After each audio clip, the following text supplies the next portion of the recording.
Ay, ito muna. Not too old to claim what belongs to you. Yan ang pag-usapan natin. So, hindi ka pa matanda para i-claim mo yung para sa iyo. Sabi mo sa katabi mo, parehas tayo, sabay natin kukunin, yung para sa atin, Alright, yan ang pag-uusapan natin. Meanwhile, open your Bible, Joshua 14, verse 12. So, give me this hill country. Sa mga susunod na Sunday, gusto ko mag-imbita kayo, ikaw na nanonood ngayon dito, delay, I want you to invite to come next Sunday kasi pag-uusapan natin. Kasi dito give me this hill country. So nagturo si Joshua. So pwede ka rin palang magturo. Tingnan mo yung katabi mo, turuan tayo Okay, nagturo siya So give me this hill country that God promised me. So pag-uusapan natin yan. Pag ini-English mo yan, ang English na yan ng give me this hill ay yung claim it, receive it. So pag-uusapan natin yan sa susunod na mga Sunday.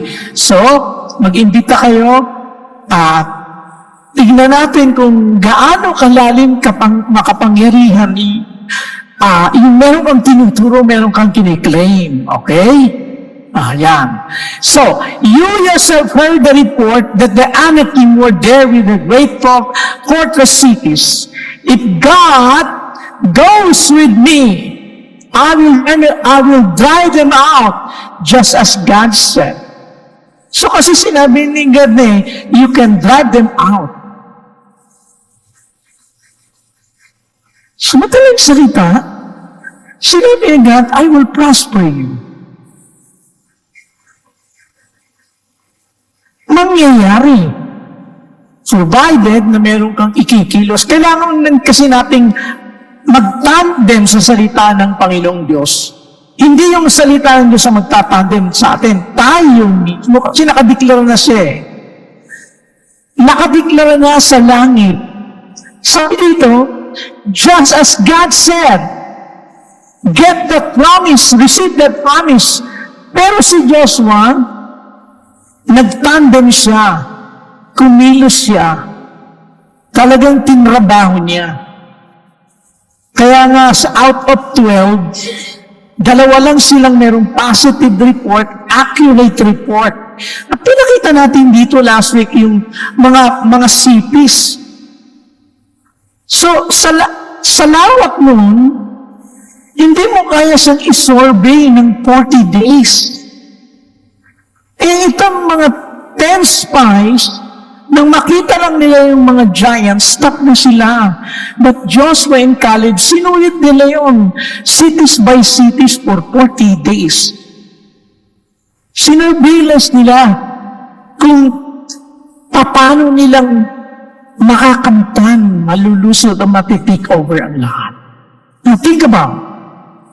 So sa atin, do you find a time to survey what belongs to you? Do you find a time to survey what God wanted you to be? Do you find to survey your destiny after ng paglilingkod mo? Do you find a time na pagkatapos ng iyong trabaho, talagang meron kang patutunguhan? 40 days, Joshua and Caleb surveyed the cities. Survey pa lang yan, hindi pa nila nakakamtan. And they need to build all. To possess the land. To what they belong to them. It took 47 years. Joshua, when they surveyed the land, 40. And when they reached 85, doon lang nila nasaksihan, na-receive yung amoy ng mga damo,